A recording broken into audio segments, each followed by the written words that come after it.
Bien, buenos días. Vamos a seguir con el orden. En este segmento vamos a enfocarlo a las partes proximales, a las raíces sobre todo. Eh, Antes de comenzar es importante señalar que para el diagnóstico como para clínicos tenemos en las radiculopatías estudios de imagen que son muy importantes, pero enfatizando que estos son de utilidad cuando hay lesiones estructurales como tal. Ya que estos estudios de imagen nos ayudan a evaluar médula espinal, raíces nerviosas, que es el tema, cuerpos y discos intervertebrales. Sin embargo, también vamos a tener alteraciones que son más de tipo microscópico, digamos, o funcional, y para ello vamos a auxiliarnos de estudios complementarios neurofisiológicos. Estos estudios neurofisiológicos son muy importantes, sobre todo para ayudarnos a localizar una lesión, para ver la funcionabilidad del nervio, y van a ser también de utilidad cuando la patología se deba a un origen infeccioso, a una infiltración, a un trastorno por desmielinización o un trastorno vascular de tipo isquémico como tal. Vamos a recordar de manera breve, hacer un recordatorio, porque sí, esto es muy importante para ubicarnos bien, asentarnos bien en el problema que que estamos tocando. Aquí haciendo un breve recordatorio de lo que es el sistema nervioso periférico, el músculo, el nervio periférico, las raíces dorsal y ventral, la médula espinal. A lo que nos vamos a abocar nosotros es a este segmento en esta charla. Aquí es importante pues considerar que vamos a evaluar raíces, tanto la parte motora como sensitiva. La clínica, por supuesto, es fundamental, como lo han dicho mis compañeros en el transcurso de la mañana, para en un momento dado nosotros poder dirigir el estudio. Y aquí el objetivo también de estas charlas es actualizarnos, o sobre todo saber qué estudios van a hacernos de utilidad cuando sospechamos de un problema radicular, y qué esperamos que ese estudio nos revele o nos aporte de información. En cuanto a la clínica de las radiculopatías, rápidamente, esas se van a caracterizar por dolor en el sitio, alteraciones sensitivas, parestesias, con hipoestesias. Sin embargo, pues no son claramente de un territorio como lo son a otros niveles medulares y demás, pero existen las alteraciones sensitivas, alteraciones también motoras de la disfunción motora, cierto tipo de debilidad, y clínicamente también los reflejos pues son de utilidad por la localización de los mismos. Recordando rápidamente los principales que nosotros abordamos como clínicos. El origen de las radiculopatías, de acuerdo a la etiología, vamos a encontrar las siguientes. Las más comunes por lesiones estructurales, como son las hernias discales, problemas a nivel de columna, espondiloartrosis sobre todo, y lesiones expansivas, que pueden ser por neoplasias, abscesos, metástasis a este nivel. Ajá. Sin embargo, pues estas no implican quizá tanta dificultad diagnóstica, porque pues hoy en día contamos con estudios de imagen, la resonancia nos aporta prácticamente gran información. Sin embargo, en aquellas lesiones en las cuales las alteraciones estructurales no están como tal o son más de tipo funcional, vamos a tener ahí la limitación. La clínica nos va a aportar los datos, pero para confirmación o como estudios complementarios vamos a auxiliarnos de los estudios neurofisiológicos. Infiltraciones tumorales como meningitis carcinomatosa, la linfomatosa, infiltraciones granulomatosas como la sarcoidosis, enfermedades infecciosas como Lyme, el herpes zóster y citomegalovirus también. O cuando se trata de una polirradiculopatía pura o polirradiculopatía como tal por una neuropatía desmielinizante adquirida, el Guillain-Barré, que es una entidad bastante común a la que nos enfrentamos. Lesiones vasculares como infarto de la raíz nerviosa, también como tal. Es importante señalar el diagnóstico diferencial en todo esto.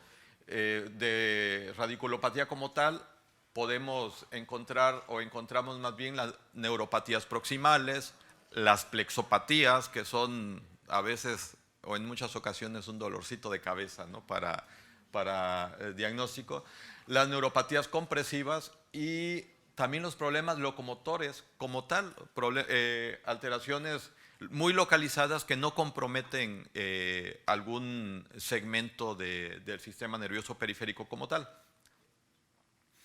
El abordaje que vamos a realizar desde el punto de vista neurofisiológico va a ser con estos estudios, la neuroconducción motora como tal, o los estudios de neuroconducción, aquí sobre todo para corroborar que no exista una lesión de nervio periférico como tal y esté acompañando, ¿no? a la radiculopatía. Dentro de la neuroconducción motora hay un segmento que vamos a evaluar que son los proximales a través de la onda F y el reflejo H. Las ondas F en miembros torácicos, en extremidades superiores, la vamos a encontrar, a medir en mediano y cubital, básicamente, que son los nervios más comúnmente evaluados, y a nivel de miembros inferiores, tibial y peroneo. En una de las diapositivas siguientes vamos a ver a detalle en qué consisten. El reflejo H o reflejo de Hoffman, va a ser enfocado básicamente a miembros inferiores, el nervio tibial en su mayoría, y lo que vamos a evaluar aquí son el segmento de C1. El reflejo H no es más que un correlato clínico del reflejo aquilio. Siempre que encontremos reflejo aquilio tiene que haber reflejo H. La neuroconducción sensitiva es también muy, muy importante de llevar a cabo. Vamos a ver en una de las siguientes diapositivas el porqué. Y el estudio de electromiografía es fundamental, con los hallazgos característicos. En cuanto al estudio de neuroconducción, extremidades superiores, los estudios motores, sobre todo mediano y cubital, estudios sensitivos mixtos. Ante la sospecha también vamos a ver por la estructura anatómica cómo está constituida, y las respuestas tardías, que son las ondas F y el reflejo H. En extremidades inferiores, de igual manera, el nervio tibial, nervio peroneo, sensitivos, sural, peroneo superficial, y las respuestas tardías, ondas F y reflejo H. Aquí, haciendo un recordatorio también, o en base a la situación anatómica, los potenciales motores y sensitivos, cómo están constituidos. En este esquema vemos la constitución anatómica del nervio periférico, la parte motora, la parte sensitiva. Recordemos que la parte sensitiva existe el ganglio de la raíz dorsal, o sea, hay un relevo de la misma. Por ende, cuando estimulamos una neuroconducción, generalmente es este segmento, vamos a encontrar en una situación normal o de integridad una respuesta motora, un potencial de acción muscular compuesto, que es normal. Normal en amplitud, en morfología, en latencia, detalles que hemos visto ya a lo largo de la mañana, y un potencial de acción sensitivo, que es con estas características también, normales. ¿Qué pasa cuando existe una lesión a nivel proximal? Como observamos aquí, de este tipo. El potencial motor, que es lo que evaluamos aquí, se va a ver alterado. Sobre todo, como lo que comentaba la doctora Aide en la presentación anterior, cuando son lesiones que involucren el daño axonal. Aquí se ve alterado, ¿por qué? Porque es una sola neurona, la motoneurona, bueno, su prolongación. Cuando hay una alteración a ese nivel, por ende la neuroconducción de ese nervio se va a ver alterada, la amplitud cae, sobre todo, o puede incluso no observarse. ¿Y qué pasa con los sensitivos? Los sensitivos se preserva. ¿Por qué? Porque la lesión está a este nivel. El ganglio de la raíz dorsal, que es donde encontramos a neuronas sensitivas, el segundo relevo, pues va a estar íntegro. Y la neuroconducción evalúa este segmento, entonces no va a haber ningún cambio en el potencial sensitivo como tal. Ahora, ¿qué pasa cuando la lesión es ya a este otro nivel, ya más distal, o incluso a nivel del ganglio de la raíz o en ese segmento? Ahí sí vamos a encontrar alterados el potencial motor y el sensitivo. Esto básicamente pues ya es en casos de neuropatía. Entonces, ese es un recordatorio breve. Nosotros, nuestra charla, nos estamos concretando a esos segmentos. ¿Ok? En los problemas estructurales, algo común en la práctica diaria o en cuanto a patología, las alteraciones discales, las hernias como tal de disco. ¿Qué pasa? Sobre todo, pues pueden ser anteriores o posteriores, perdón, laterales. La hernia, ¿qué va a afectar? La raíz sensitiva, precisamente, antes del ganglio de la raíz dorsal. Por ende, la cuestión sensitiva que veíamos anteriormente se va a preservar. Decía hace un momento que es bien importante la neuroconducción sensitiva, sobre todo para excluir que no se trate de un problema de nervio periférico como tal, y eso nos hace tener una mejor localización de un problema radicular. ¿Qué pasa con las respuestas tardías que señalaba anteriormente? Respuesta F. El término F inicialmente se asignó porque las primeras ocasiones o las primeras determinaciones de este reflejo fue en miembros inferiores. Entonces F fue de foot, del inglés. Entonces, por eso respuesta F. Sin embargo, posteriormente se encontró que esta respuesta podía ser evaluada en extremidades superiores, nervios, los comúnmente medidos, mediano y cubital. Esta respuesta F es puramente motora, tanto la cuestión aferente como eferente. Hay un esquema, creo que es el que sigue, donde vamos a ver más a detalle esta cuestión de aferencia y eferencia. No tiene una sinapsis, como recordemos en el esquema anterior, es un solo trayecto. Aquí se pueden estudiar todos los nervios a los que tengamos accesibilidad. En todos estos podemos buscar una respuesta F. La estimulación es supramáxima, es alta. Eso es, ojo, es muy importante, porque a diferencia de la H, en el reflejo H es una estimulación submáxima. Y vamos a medir latencia mínima, cronodispersión y persistencia. También las características morfológicas, en un momento vamos a detenernos un poco. Usos principales de respuesta F o cuándo nos va a ser de utilidad en sospechas de Guillain-Barré, que es una polirradiculopatía aguda, en radiculopatías de estos segmentos E8AT1, L5S1, que son por la localización también o en la accesibilidad de estudios, en polineuropatías y como un control interno en neuropatías por atrapamiento. Los valores normales pues van a ser de miembros superiores, tienen que ser menor o igual a 32 milisegundos, en miembros inferiores a 56 milisegundos. Eso es muy importante también dependiendo de la altura, de la talla del individuo. Siempre es muy importante ver la diferencia comparativa lado a lado. Y las Fs tienen que ser persistentes en más de un 50%. Lo normal o lo esperado es que sean de un 80 a 100% de persistencia, es decir, que durante los estímulos en más de un 80% se vea la aparición o la presencia de esta onda. Respecto a la onda H, va a ser es una respuesta sensitiva, ya que involucra usos musculares de fibras 1A, tiene también un componente motor y aquí sí hay una sinapsis. Los nervios estudiados es el tibial a través del sóleo. Es una estimulación submáxima. Las características las vamos a ver enseguida a nivel de gráfica morfológicamente. Y aquí es importante, también lo que se mide es una latencia mínima, es de utilidad para polineuropatías, radiculopatías, Guillain-Barré.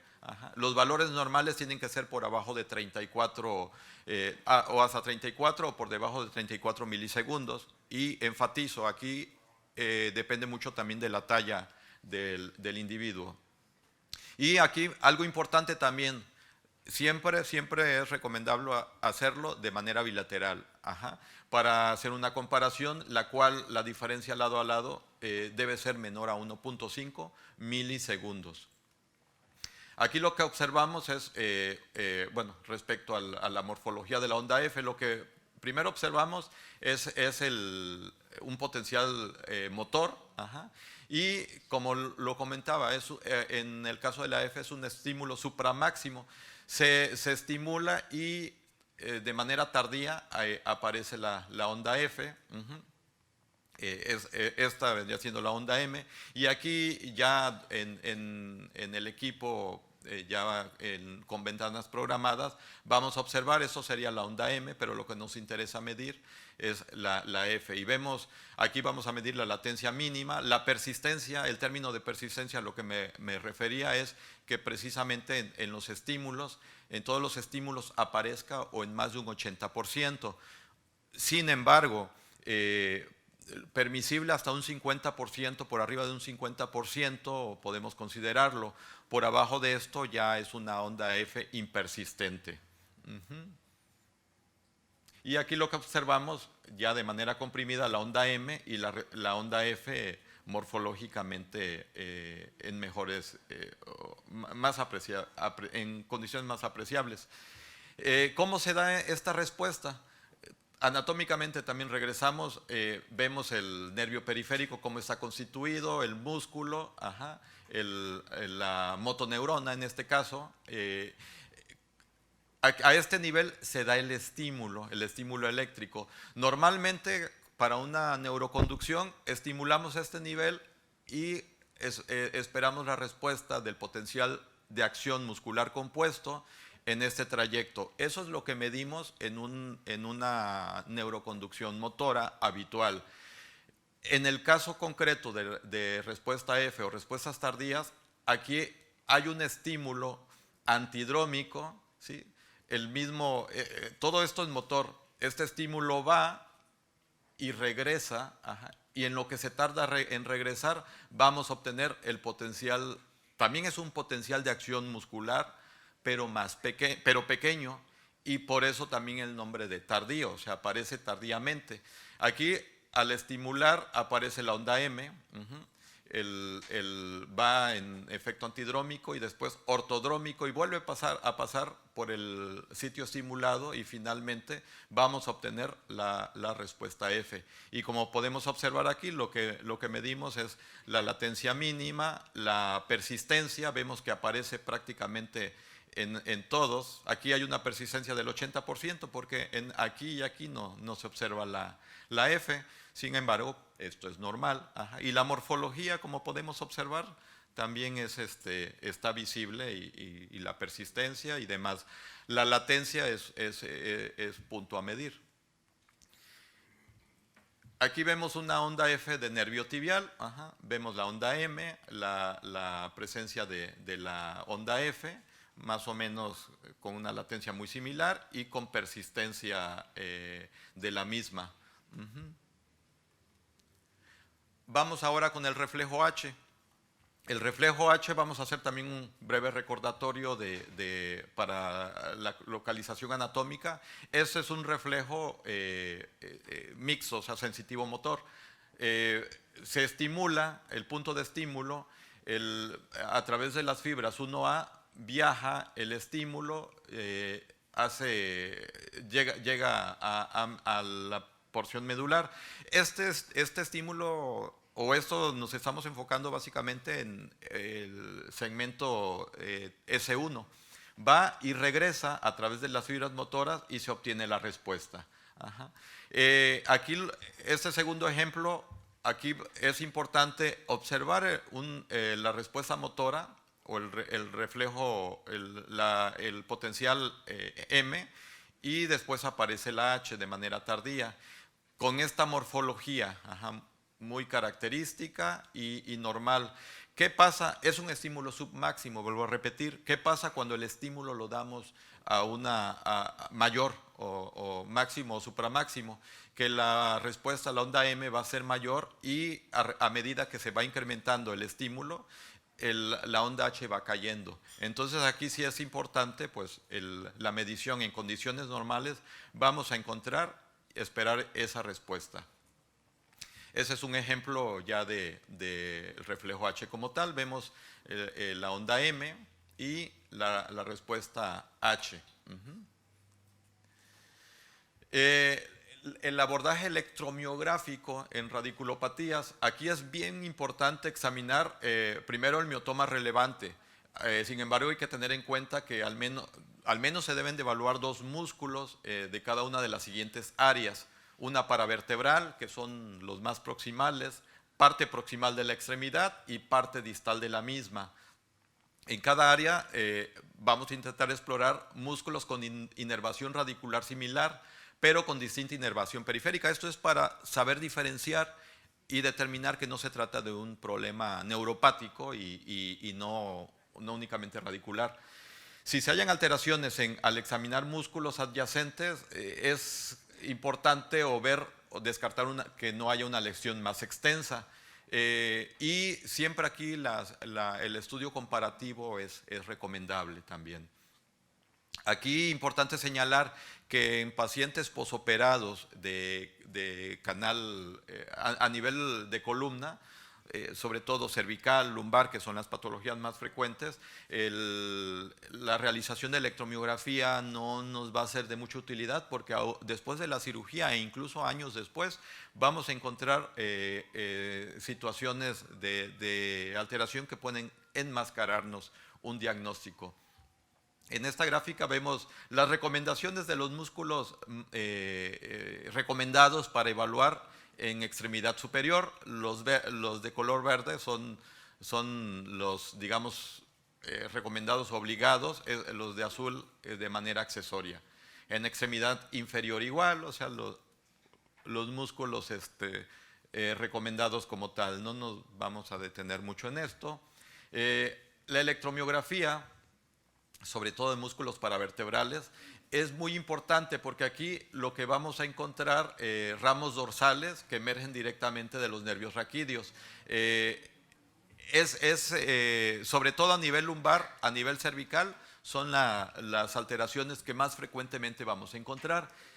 Casi siempre vamos a encontrar implicada una lesión de la raíz o proximal a ella, y suelen ser afectados en un 50% de los casos de radiculopatías. Aquí, ojo, sin embargo, no en todas las radiculopatías vamos a encontrar alteración electromiográfica de paravertebrales, lo cual no implica que no estemos frente a una de estas.